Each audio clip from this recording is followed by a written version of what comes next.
Olá, pessoal, tudo bem? Então, nós vamos iniciar a nossa segunda unidade do módulo 2 da nossa disciplina de análise e projeto de software orientado a objetos. A nossa segunda unidade, nós vamos falar sobre a linguagem de modelagem unificada, conhecida como o ML, né? Então, algumas outras pessoas também podem conhecer simplesmente como linguagem unificada. Nós vamos falar, então, sobre a origem e a composição da linguagem de modelagem unificada.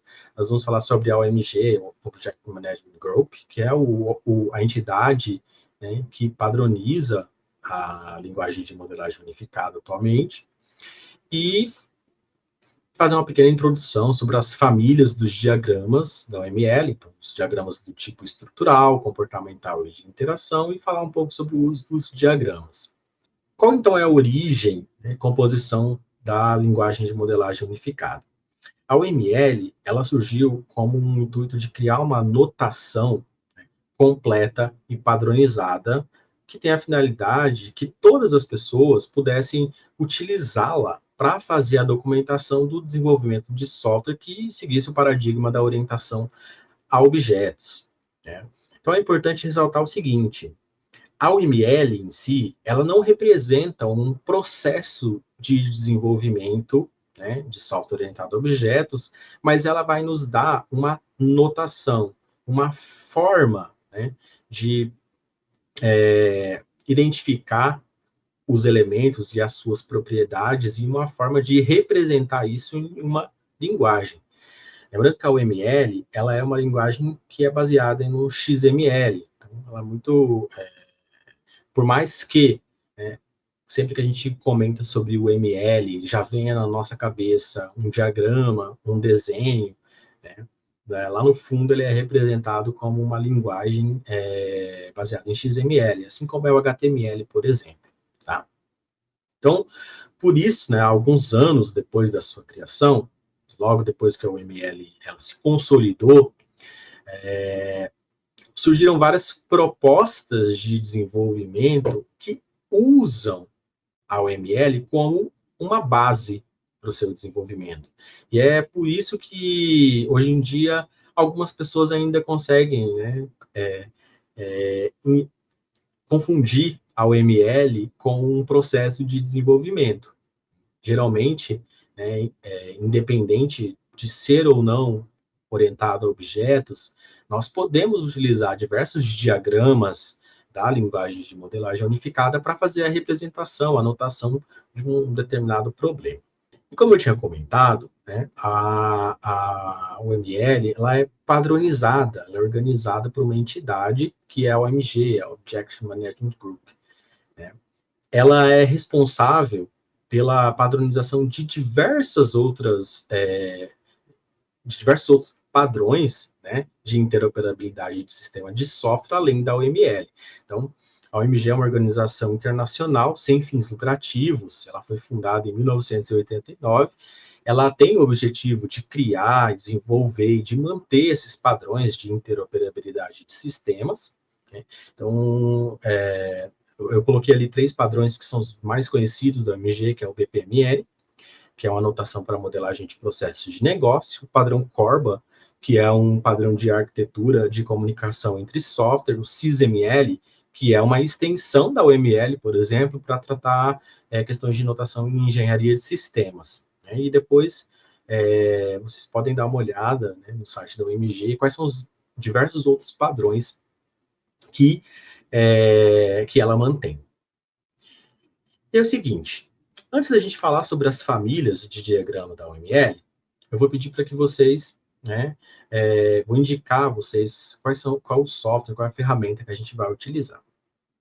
Então é o seguinte, existem diversas ferramentas de modelagem que podem ser utilizadas para fazer a representação de um diagrama da OML, por exemplo. Eu costumo indicar que, independente de qual a ferramenta computacional que você vai utilizar para desenhar, para fazer a modelagem orientada a objetos, vocês devam compreender quais são os elementos esperados para a modelagem orientada a objetos. Muitas das vezes é mais fácil para alguém desenhar na mão ou mesmo desenhar com softwares de desenho um determinado diagrama do que usar alguma ferramenta específica de modelagem UML. Existem diversas ferramentas de modelagem UML que podem ser utilizadas. Infelizmente, as melhores ferramentas, elas são pagas, né? Eu vou indicar para vocês o seguinte: na nossa disciplina, enfim, enquanto vocês forem acadêmicos, eu vou indicar que vocês usem o Asta, tá? Então, vocês podem acessar o Asta, né? Esse Asta com H no final, .net. Na parte de downloads, né, eu indico que vocês façam um download do que nós chamamos de Asta UML. Tá? Por que utilizar o Asta UML? Tá? Porque é o seguinte, logo no menu acima, vocês vão ver que tem um menu chamado Students, né? Estudantes. Tá? Se vocês forem nesse menu de estudantes, vocês vão ver que estudantes recebem uma licença gratuita do Asta UML. Né? Como que vocês vão fazer isso? Todos os alunos, né, da UFMS Digital, vocês recebem um e-mail com o domínio da UFMS. Então, vocês vão lá se cadastrar, vocês podem baixar, tá? Baixar fazer o download do Asta UML, instalar no computador, tudo certinho. Depois vocês vão entrar lá naquele menu que eu comentei, né? O link vai ser disponibilizado depois para vocês no mural também. Preencher o formulário com as informações e utilizar o e-mail acadêmico, então o e-mail que tem o ufms.br no final. E completando esse cadastro, logo em seguida vocês já vão receber um pequeno arquivo XML, que é a licença que vocês vão poder utilizar para habilitar o Asta UML no computador de vocês. Ela é válida por 1 ano, então enquanto vocês forem alunos da UFMS, é só você ir renovando, né, para utilizar essa ferramenta de modelagem UML, ok? Então, quais são essas famílias de diagramas da UML? Nós temos 3 principais famílias de diagramas. Nós temos os diagramas que são ditos estruturais. Os diagramas estruturais são, por exemplo, diagrama de pacote, de classes, de objetos, de estruturas compostas, de componentes e de distribuição. Diagramas estruturais, eles são utilizados para representar uma estrutura estática de um sistema, mostrando quais são esses elementos do sistema e quais são os relacionamentos. O diagrama mais famoso desse tipo é justamente o diagrama de classes. Ele representa estaticamente quais são os objetos que fazem parte desse sistema que foi mapeado, né, que foi modelado, quais são as propriedades desse sistema, né, e quais são os relacionamentos entre eles. E aqui eu tenho esse exemplo, né, um exemplo de um diagrama de classes. Qual é a finalidade do diagrama de classes? Ele busca representar a estrutura de classes e os seus relacionamentos. Num diagrama de classes, são mostrados as classes, os atributos, os métodos, os seus relacionamentos, as suas associações, generalização ou dependência, que é um tipo de associação.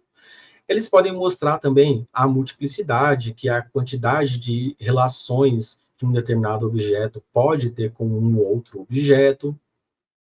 E aqui nesse desenho, vocês vão ver ali um exemplo bem simples, né, de um diagrama de classes típicos da fase de projeto. Né? A gente consegue ver ali, basicamente, quais são os objetos e as operações que eles realizam.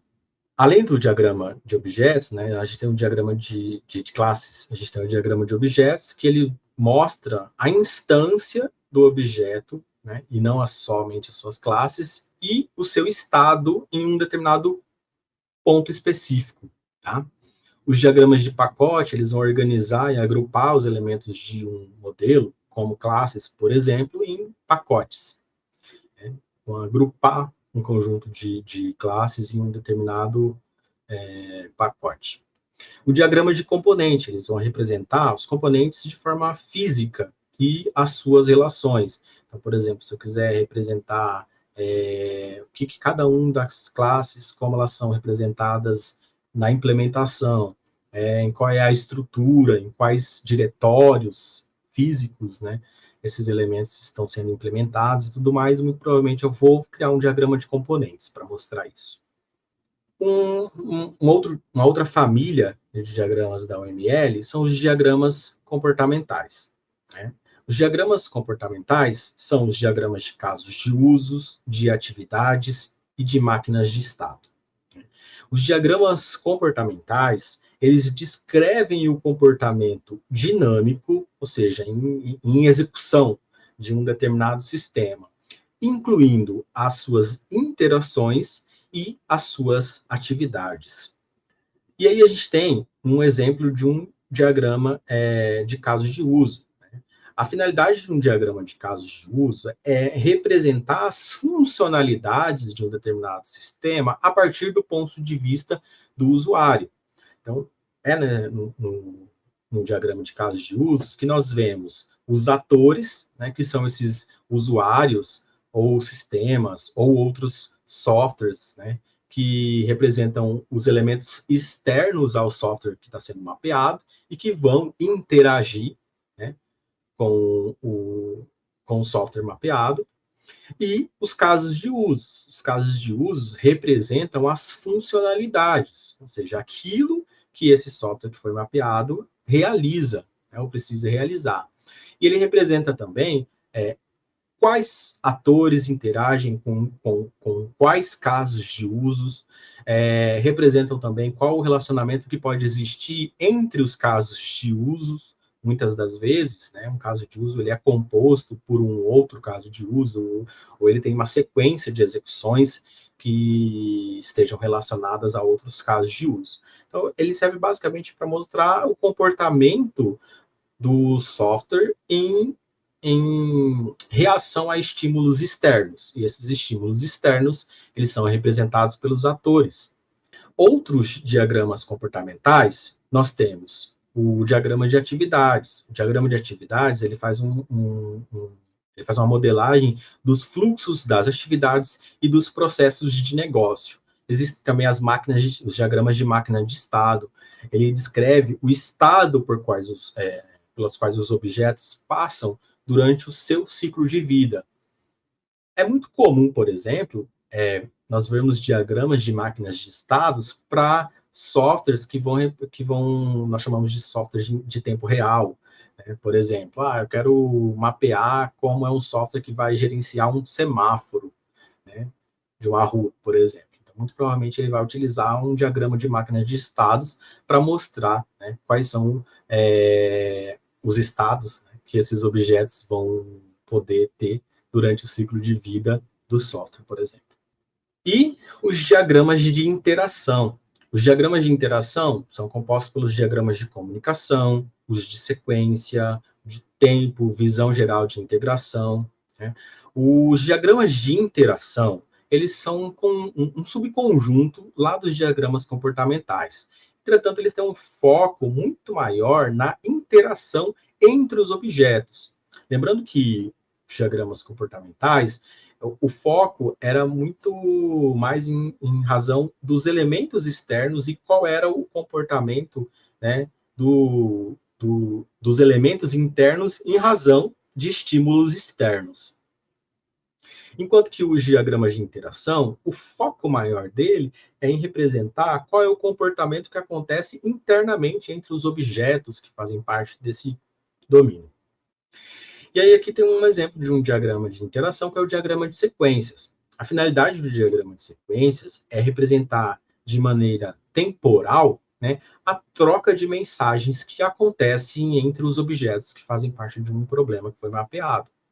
Ele exibe os objetos, né, ao longo de um eixo horizontal e o tempo ao longo do eixo vertical. E ele vai mostrar em sequência, né, quais são as trocas de mensagens, que elas são representadas por meio das setas, né? Quais são as trocas de mensagens em uma determinada sequência que acontecem em um requisito, por exemplo, em uma determinada função. Além disso, nós temos os diagramas de comunicação. Os diagramas de comunicação são muito parecidos, né? Tem um objetivo muito, muito parecido com os diagramas de sequência. né? Ele mostra também a interação entre os objetos e também mostra o sequenciamento das mensagens. Entretanto, a ênfase em relação aos diagramas de sequência está na representação dos objetos em si e dos relacionamentos que existem entre eles, né? Enquanto que lá no diagrama de sequências, o foco maior era na sequência das trocas de mensagens. Nós temos também o diagrama de visão geral de interação. Ele combina os aspectos dos diagramas de atividade, de comportamento, e de sequência, para mostrar um fluxo de controle maior que vai incluir, então, as interações. Geralmente, essa família, né, a família dos diagramas de interação, elas são utilizadas para representar uma operação, né, uma responsabilidade do objeto. Toda a responsabilidade dos objetos em um sistema orientado a objetos, ele é representado e ele é atingido, né, por uma sequência de acionamentos, de métodos, de todos os objetos que vão participar, né, dessa função. Quando nós falamos da modelagem estruturada, nós identificamos basicamente o objeto, as características, os métodos e os relacionamentos entre eles, né? Então, vocês podem perceber que num diagrama de classes, por exemplo, a gente não consegue ter uma ideia de sequência de operações que são chamadas ou que são executadas para atingir um determinado objetivo. Num diagrama de classes, a gente consegue identificar quais são os elementos que estão disponíveis para eu atingir esse objetivo.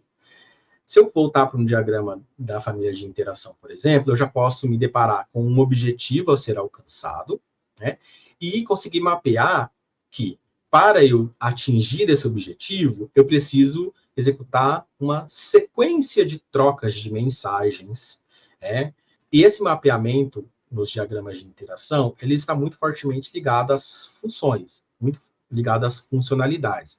Então, é muito comum, né, dentro da modelagem, que diagramas de interação sejam utilizados para representar as operações que um sistema vai realizar. Então, por exemplo, se eu estiver fazendo o desenvolvimento de um software para gerenciamento de ponto de ônibus, por exemplo, eu vou ter um diagrama de classes, eu vou ter um diagrama de casos de uso que vão representar quais são os casos de usos típicos desse sistema, e eu posso ter vários diagramas de interação, e cada um desses diagramas de interação, eles podem representar, por exemplo, a execução de cada um dos casos de uso. Qual é a sequência das trocas de mensagens, né? Qual é o algoritmo que eu preciso seguir para atingir um determinado problema. E aí a gente pensa assim, bom, existem diversos diagramas que eu posso construir, cada um tem um objetivo diferente, alguns são parecidos com outros, existem elementos que são compartilhados entre eles, então quer dizer que para eu desenvolver um software orientado a objetos, eu preciso construir todos aqueles diagramas orientados a objetos, todos os diagramas da UML. Isso não é verdade, né? Dentro do desenvolvimento, não é necessário fazer a construção, fazer o mapeamento de todos os diagramas da linguagem de modelagem unificada, né? Geralmente, né, são feitos ali de 3 a 5 tipos de diagramas. E os mais comuns são os diagramas de classe, que vão representar a estrutura, né, do sistema que está sendo desenvolvido. Os de componentes, não é tão comum como os de classe, né?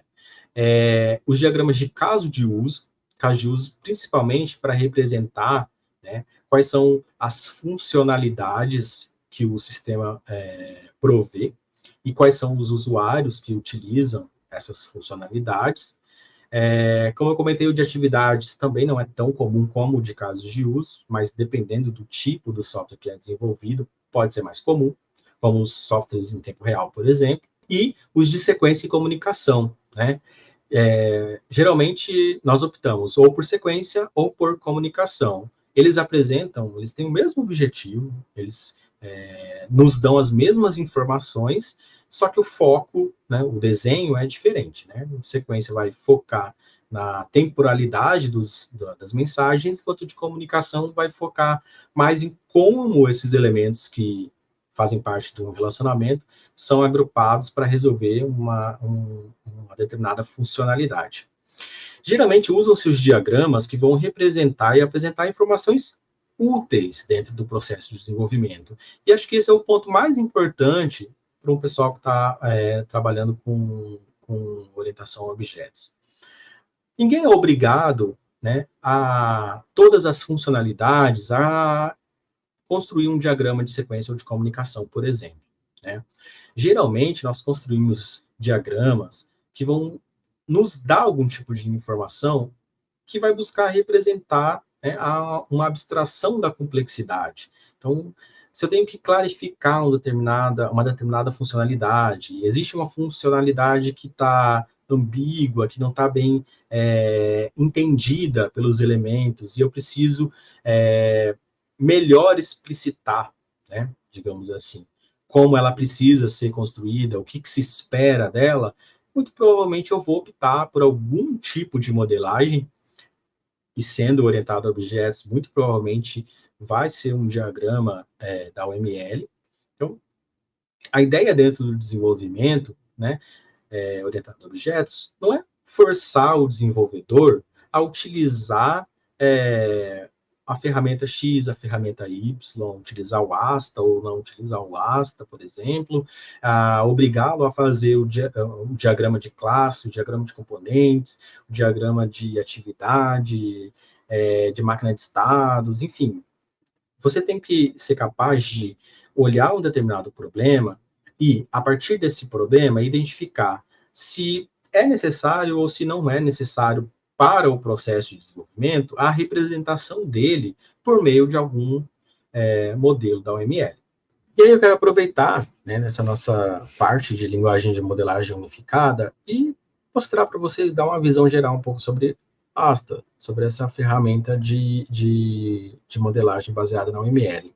Então, logo que vocês baixam, vocês já vão ter ali um arquivo chamado sample, né, que é um conjunto de exemplos de tudo aquilo que vocês podem, quais são todos os tipos de diagramas que nós podemos criar utilizando o ASTA. Existem diversos diagramas que não são somente o ML, né, apesar de ser um ASTA ou ML, existem outros diagramas que não fazem parte da família do ML, eles servem como um software de criação de modelagem também para outros tipos de padrão, tá? Mas eu vou mostrar aqui para vocês mais ou menos alguns exemplos de diagramas que eu comentei nessa nossa unidade. Aqui já está na tela, por exemplo, um diagrama de casos de uso. Óbvio que nesses exemplos que o ASTA traz para a gente, ele está mostrando ali quais são as ferramentas, tudo aquilo que a gente pode fazer, né? O foco aqui, então, por exemplo, não é mostrar um caso de uso, um diagrama de caso de uso completo, complexo e tudo mais.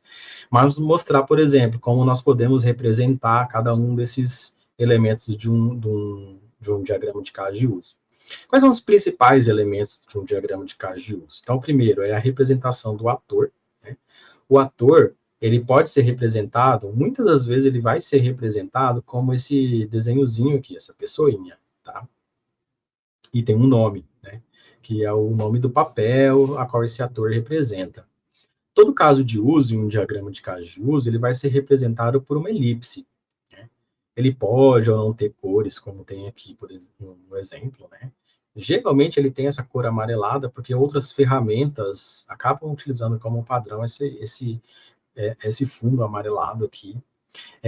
Existem associações típicas de casos de usos, que são as associações de include e extend, né? Include diz respeito a eu reaproveitar, ou eu utilizar, então eu realizo uma sequência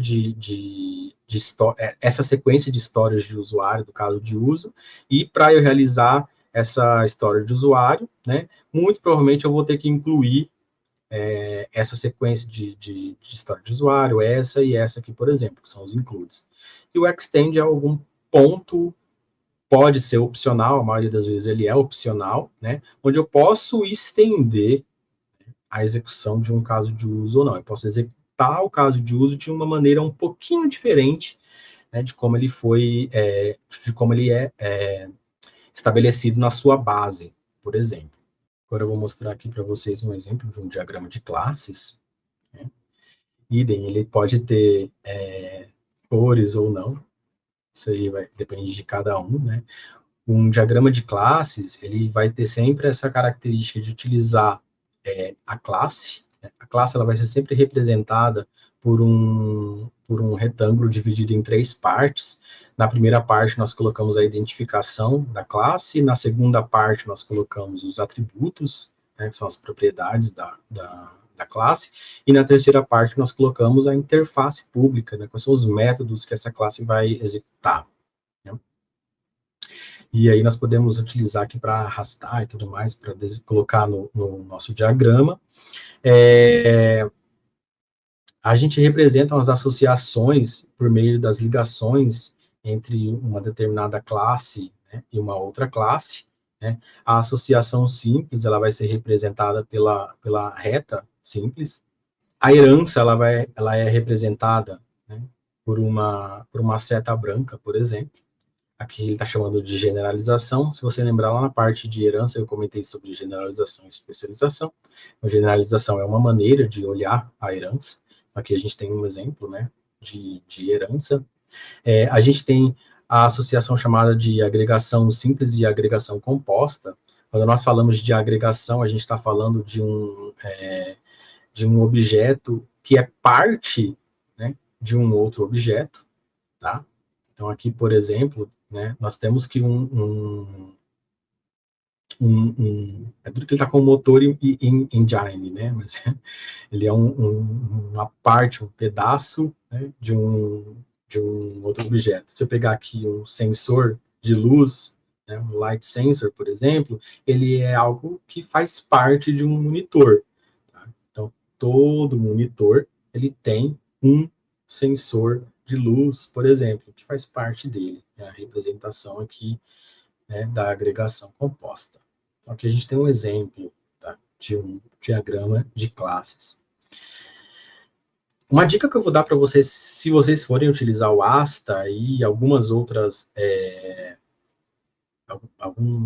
ferramentas de modelagem baseada na UML, é sempre utilizar e colocar as características na parte da estrutura, né, na hierarquia de estrutura. Então, por exemplo, aqui eu só cliquei aqui, criei um classe 0 e um classe 1, por exemplo. Eu posso mudar, né,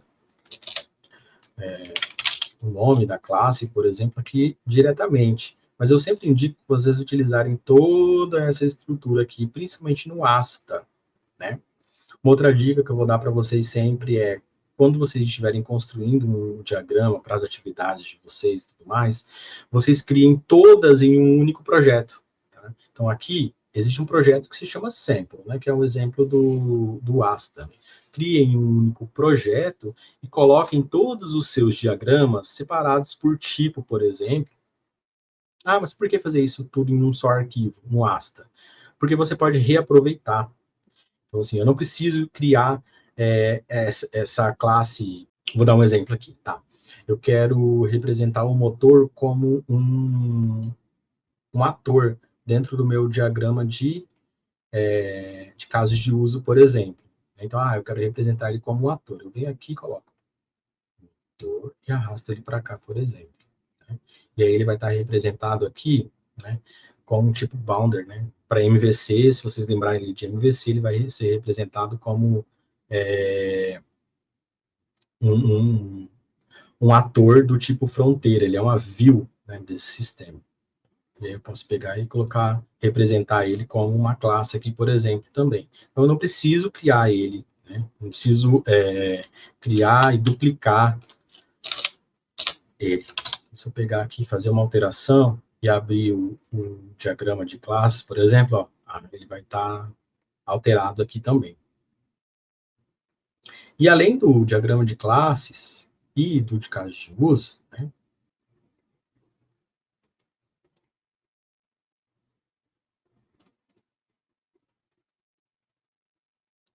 o outro diagrama que é muito comum, é bem difícil de fazer, tá, galera? Esse se vocês me perguntarem assim, professor, eu preciso representar uma interação, uma funcionalidade, você indica fazer um de sequência ou um de comunicação, ou de colaboração, né? Faça de colaboração, que é mais fácil de construir.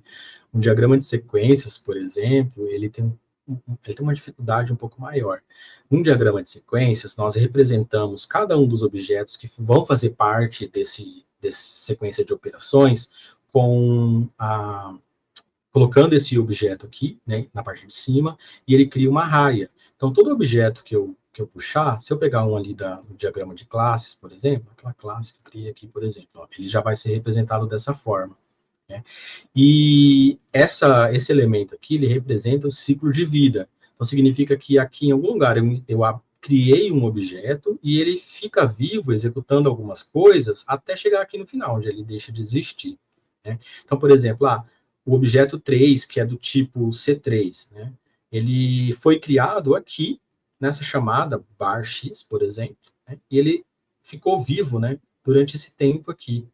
Enquanto ele ficou vivo, ele chamou essa função, criou esse objeto foi destruído e retornou alguma informação para ele, que retornou uma outra informação para esse outro objeto.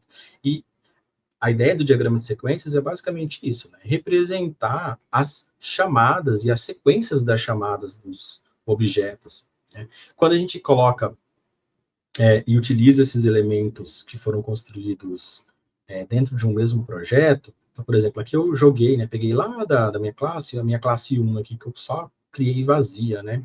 Se eu voltar ali no meu diagrama de classes e dizer assim, olha, essa minha classe 1, né, ela executa alguma coisa, né? O que ela vai executar? Ela faz algo, né? Faz algo, por exemplo. E aí eu vou colocando ali tudo que ela faz, tudo que ela executa. Se eu voltar ali no meu diagrama, né, e quiser representar uma chamada, né, por exemplo, para esse objeto classe 1 aqui, eu já criei aqui o faz algo, né, que é uma operação que ela vai executar. E aí, quando a gente constrói tudo isso dentro da própria ferramenta, dentro de um mesmo projeto, a gente consegue reaproveitar toda a modelagem que é feita em todos os diagramas da UML dentro do Asta. Ok? No caso do Asta, eu recomendo que vocês utilizem, deem uma olhada no material, na leitura, na parte conceitual, e depois vocês vão lá no Asta e começam a desenhar os seus primeiros diagramas, pegam uns exercícios que vão ter disponibilizados no fórum, por exemplo, que muitos deles vão pedir, por exemplo, a criação de algum tipo de diagrama, e começa a criar, né, os diagramas, tudo dentro de um único projeto aqui no Asta, que vocês vão conseguir entender como representar aqueles conceitos todos da orientação a objetos aqui, utilizando a linguagem de modelagem unificada. Então, essa é a nossa segunda unidade do módulo 2 da disciplina de análise de projeto de software orientado a objetos. Desejo a todos vocês bons estudos.